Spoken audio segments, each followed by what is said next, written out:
Hello, everyone. Welcome back. My name is Alan Herrera, and I am the editorial supervisor for the Association of Foreign Press Correspondents in the United States. And this is yet another episode of our Foreign Correspondents Talk series, the 2025 edition. And on this series, as you all know, or if you haven't seen these already, have the opportunity to talk to different foreign journalists about their lives, their experiences living and working here in the United States, and it's all very exciting. It's very cool. And it really shows how this organization, AFPC-USA, really connects to the larger foreign correspondent community. Today, I'm pleased to share that I have with me the wonderful Mexican journalist, Mariana Navarrete, who is making waves as a video journalist and has worked for local and progressive media here in the United States, to say nothing of her work in Mexico. And I will give her the floor, but thank you, Mariana. It's so great to have you here with me today. I'm so glad that we've connected. Thank you, Alan, for inviting me. It's a pleasure. It's a pleasure. Could you tell me, Mariana, what is it that made you want to be a journalist? When did you realize that growing up in Mexico? I did not realize that in Mexico. As you might know, press in Mexico, journalists, specifically independent journalists, have a very maybe more difficult life than in other places where it's like safer to cover certain topics. So the opportunity never came to my mind until I moved here for college that I started writing in the my college newspaper. But in California, where I moved after and where I actually started to freelance as a journalist, even though I'm not from the US, I started working there. And I was invited to a human rights campaign event in San Francisco. I was starting to write for El Tecolote, a bilingual news media in the Bay Area, and they told me, "Oh, Mariana, you would be amazing if you like could come here, cover the event. The mothers of the 43 disappeared students of Ayotzinapa, a macrocriminality case in Mexico, are going to San Francisco to the newsroom to talk with other activists, with producers from The Reveal, which is an investigative um, news media, and they were showcasing new findings about the case. And even though I've lived in Mexico now half of my life, I've never experienced, I've never encountered maybe uh, people suffering from violence and having the opportunity to interview them. So that event kind of like shocked me and changed me because I would have never thought I've gotten that privilege to do that. Like for someone that has gone through so many things, that for them to share me their their grief, their story, even though in that time it was 8 years that the 43 students in Ayotzinapa Guerrero were disappeared. So after that, when these women that mothers and the sisters of these students said in the event, like we know that some people that have seen this in the news all the time are super tired and are super desensitized and want everybody to shut up, no? That want everybody to just forget about the case. Everybody's dead anyways, but there's no evidence yet. So they're like, please, like, we beg you to just keep writing about this, keep doing videos, keep doing poetry, books, like, keep doing, like, in a way, journalism. Like, what clicked on me was that journalism kept this case alive. So I was like, I remembered 8 years ago, me in my home, watching the TV news, watching this case, like, in the breaking news, like, oh, 43 students are disappeared in Guerrero. And my parents were like, again, no, like very kind of a bit, yeah, desensitized about the news and about everything. So I was like, wow, I didn't know also there were other branches of journalism that I could join besides just breaking news, maybe that could help. document this case more and open other points of view, other areas to explore about the case. So I think that that was a specific case that after I applied to graduate school and I kept getting more involved, and yeah, after that event in San Francisco. This is just it's very exciting to hear because like you said a little earlier, Mexico is and it's a beautiful country. I've been and I love the country and I know so many wonderful people from Mexico, but the Mexican journalists who I know have always been very candid to me, just as you have right now, about how dangerous it can be for independent journalists to just do their job and while navigating an environment that is sadly rife with corruption and attacks against the free press. And I'm just curious, and I believe I've asked this of other two other journalists who I've spoken to in the past. Was there any pushback when you considered pursuing a journalistic career? Where was your family supportive? Did people worry about your safety? I'm curious because, of course, we've seen wider attacks against press freedom around the world. So I'm just curious about how you've navigated that and managed your expectations, to say nothing of other people's expectations. Yes, exactly a day after that event in San Francisco, that I talked to my parents through a video call and was like, "Oh, this event happened," and I cried a lot, and it was super intense. And why is the world like this? Why is Mexico like this? I hate everything. And they were like, "That's why we don't want you to come back. So if you want to keep doing this, stay there, stay where you are in the US." And that moment also clicked on me. It was like, oh, because they told me, Mariana, do you know in the morning press conference of the president, they mentioned that event in San Francisco? And when I talked to journalists that were in that event, like Mexican journalists, they were like, there was someone watching us. Do you know that? There were people that to, to the journalists that arrived from Mexico in the San Francisco airport, like outside, someone went to the car and talked to them and were like, we know you're here, no? So after knowing that, of course, I didn't know that in the event. I was just very caught up in the moment. But after knowing that, I was like, wow, this is very unexpected. So that also made me realize that the topics I'd like to cover, right? And what I have on my possibilities, what I'm capable of, my mental capacity, and the opportunities I have here. So, for a reason, I've stayed away of covering violence, corruption, organized crime, because there's other things very important as well to cover, which I focus on immigration, gender, and culture.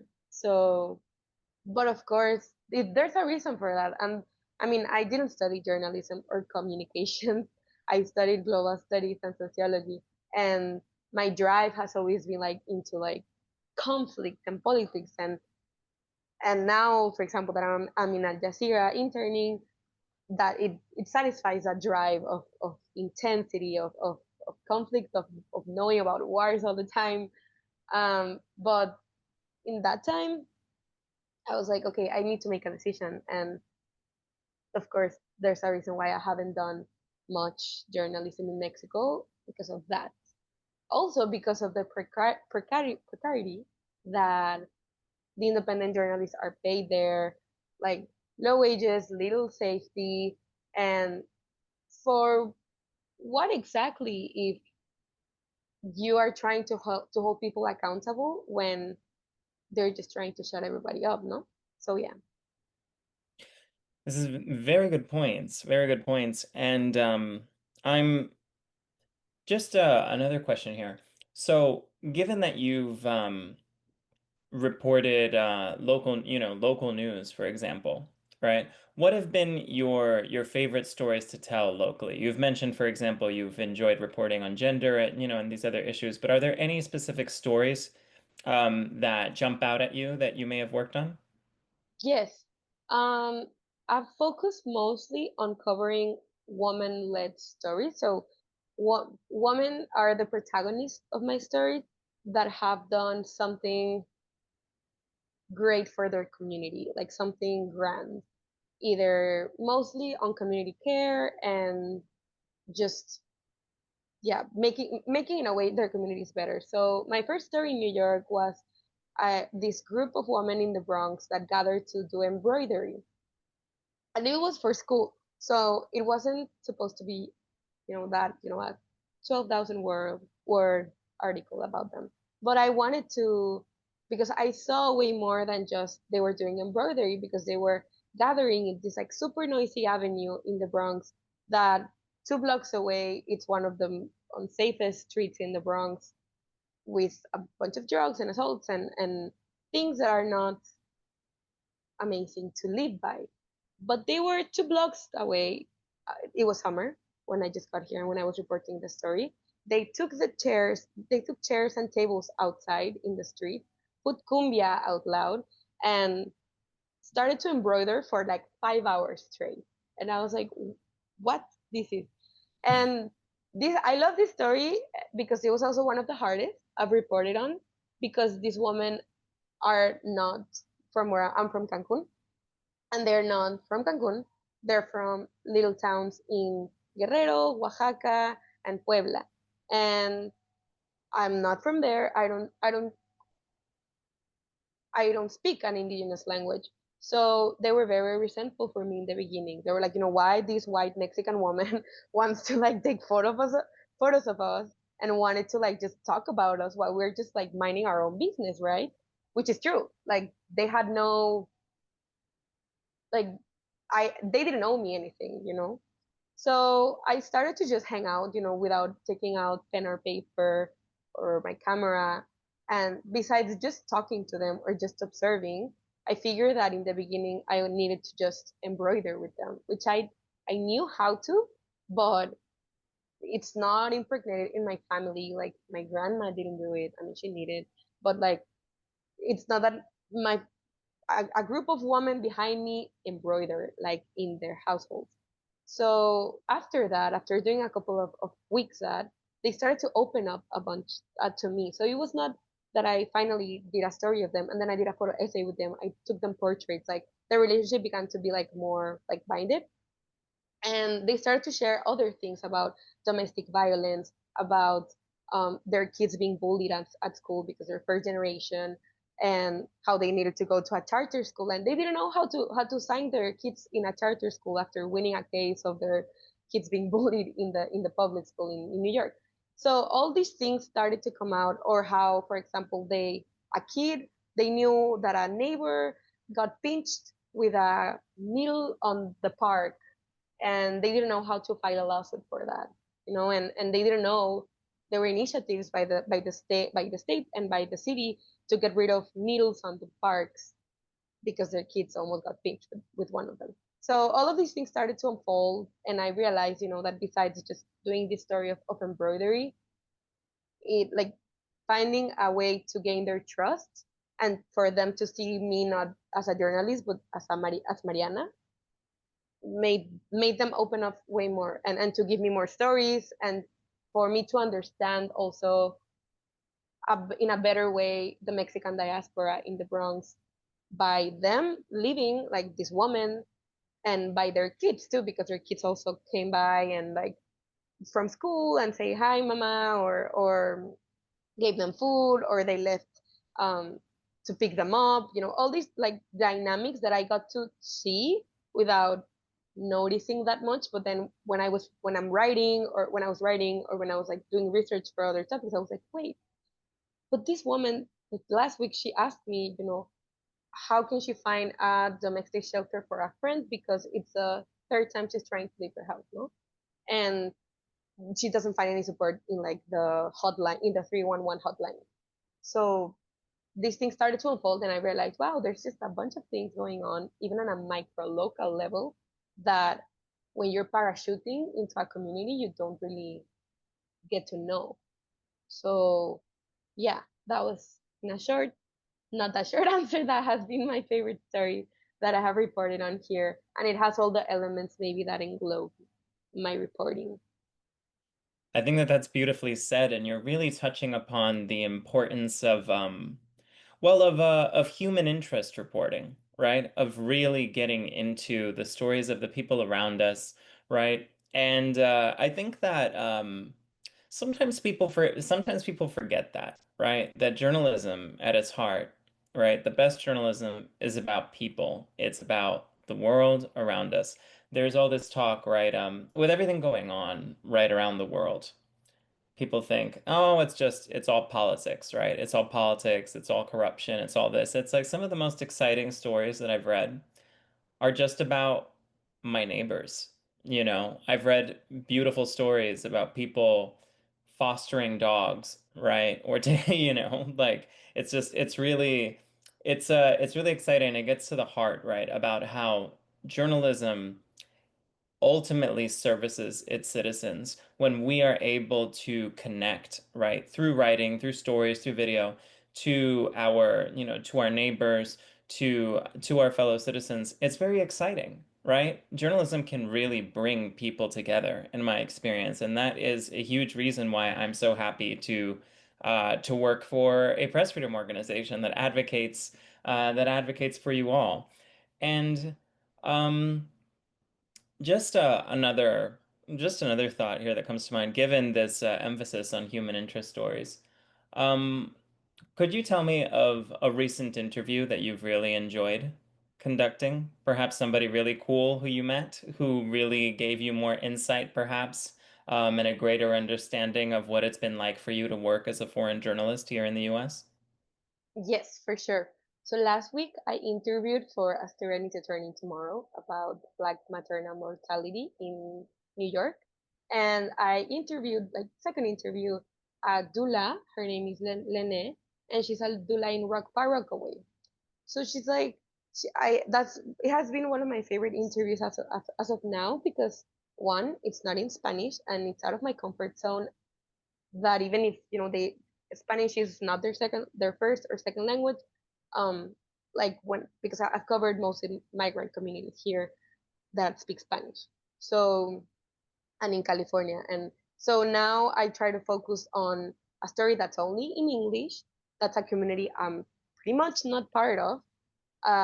So this interview gave me such an insight into a health crisis of Black maternal mortality that it could affect friends. It has affected friends, um, or their families, or their mothers, or their friends as well, and that you see like at plain sight. And this doula, she she was so tender in the way that she explained, this as a local issue, but also as a national issue of having services denied because of being a Black woman, of being treated as in a certain way because of being a Black woman, and of all these things she has done in her life around reproductive health to avoid that, no? And how in a utopia, how all the things should be for every woman or every person that wants to give birth to someone, no?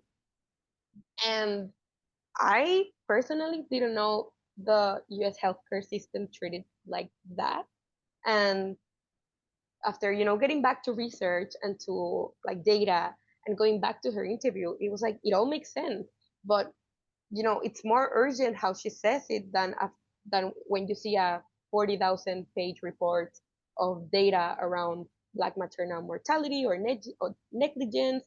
So Lene was very, as I mentioned, like tender, explaining like how she's very concerned and how she's super burnout and tired of doing all these services that she would never stop, that she will always do it because it's in her blood. All her family has done birth work. So and we talked about healthcare systems not only in the US or like in places I've lived, not only in New York, in California and Florida, but also in Mexico. And she's like, I've talked to doulas in Mexico and they say like how in the US it's so different, so I was even thinking, imagine like doing, how journalism could reach these doulas in not only Mexico but in other parts of Latin America and in the US, and how they could have similar experiences, how they would love to learn from each other, or how they don't have enough, they don't get paid enough, they're very burnout. Doula is a word that not a lot of women or people that are giving birth know about, or that you could get Medicaid with, like with Medicaid you could get a doula. And yeah, like after that interview, I was like, even if it was just a 20-minute interview, 30-minute interview, like I figured that are there are just so many things that are happening around birth, work, maternal health for Black women that intersects with other communities across maybe world in the world. That if it is more reported on, if more people document that, but not only independent media, not only like grassroots, but also corporate media, but also mainstream media, so that it's like out there more and viralized and in every algorithm, then it could be seen as a national crisis, because it's bad. It's pretty bad. So thanks to Lene, yeah, I'm more inclined and decisive into the work I'll be doing in journalism, which is around reproductive health. Thank you for sharing that. I think that that is fascinating. And of course, it's such a relevant story, and it remains relevant. We're not going to make this political, but of course, given so many recent events, including, the overturning of Roe v. Wade 3 years ago here in the U.S., maternal health, maternal mental health, all of these issues, right, are just they're at the forefront here in the United States. So thank you for sharing that. I think that that's so important, and I'm sure that it'll inspire other journalists to go out there and seek those stories because yes, the U.S. does indeed have, and don't quote me on this, forgive me, but if I remember correctly, it has the highest maternal mortality rate of countries in the Western world. Uh, Yes. it does, yes? Yeah. So again, a very sobering fact, but thank you for sharing that. One thing now that comes to mind is you also have experience, you also have experience as a video journalist, making videos, making video explainers. And that's so important, right? Because video, when used well, when used productively, can be such a powerful tool to impart facts. And I understand that you, living and working here in New York City, even as a foreign journalist, you have an opportunity to become very intimately involved in understanding, for example, how public services work, right? Which is more than a lot of foreign correspondents, right, who have to navigate a new system, in a new country. And as you know, that can be very intimidating. It's a lot. It's a learning curve, right? So, can you tell me about your experience making videos and what it's been like sharing information with New Yorkers just to educate them about the city that they live in? Yes, of course. I started doing these explainer videos for maybe like twice a week for Epicenter NYC, a startup company, nonprofit news media based in Queens but covers all New York and sometimes like national news. And this video strategy that they put me in was like the purpose was a need still to kind of like uplift the stories that we write. So there's already a reporter that writes these stories about public services, about maybe like solutions focused journalism into the things you can do to protect, like to if, for example, if you want to know if your house is affordable housing, or if it's rent control, sorry, if it's rent control and you might not know, so we like make a guide for you to know that, and for you like take agency. And if you need to contact a lawyer, these are the free services that they are. So it's pretty much also like guided to the audience that we have and have built in the last 5 years of the company. But it has been a learning curve, as you said, doing these videos, because even me, that I know both languages pretty well, English and Spanish, but the government websites and other maybe like services that it's not like public, that are not public, but that you can get in the city, as it has a bunch of things to do and to take advantage for. um, it's hard to understand. There's a lot of jargon. Information is very dense all the time. So to be able to explain it in 1 minute, it's tough.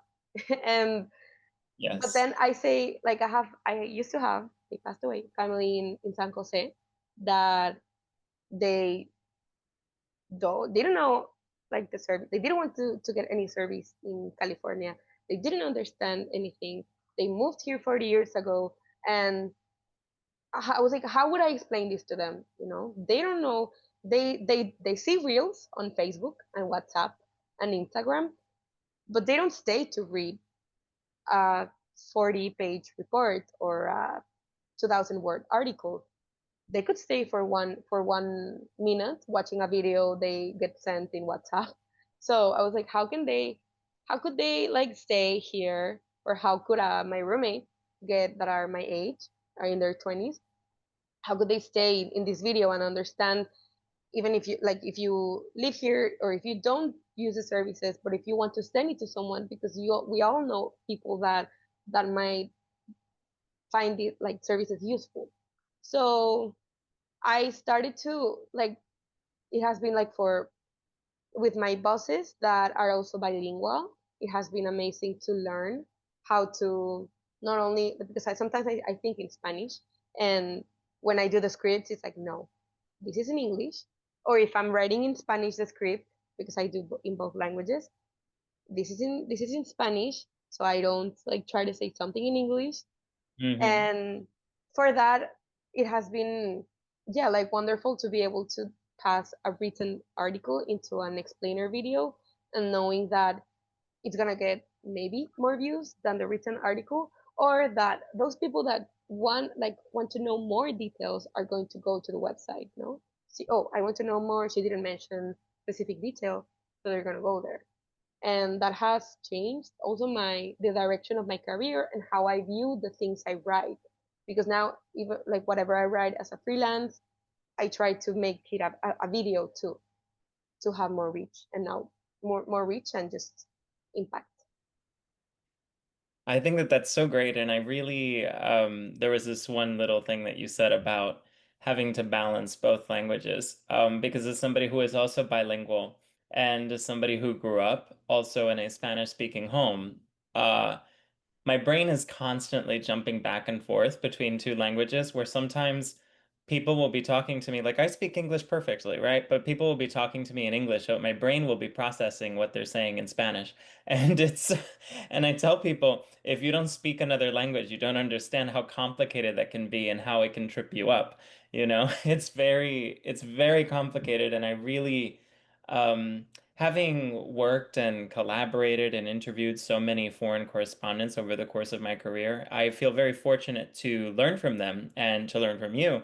But I always chuckle when I hear comments like yours, comments like that one, because it takes a lot to leave your country, come work in a foreign country, and then have to navigate a new language, a new system, a new bureaucracy, have to communicate to different audiences. It's not easy at all. And it's remarkably difficult. It takes guts and it takes strength, and I have so much respect for all of you foreign journalists who are doing this work. I would like to thank you, Mariana, for being here with me today. It's been so fun, so exciting. It's always such a pleasure, as I said, to do these. And I am really thankful for your time and really appreciate you being here with me on our Foreign Correspondents Talk series. Thank you, Alan. Hope we'll meet again anytime soon.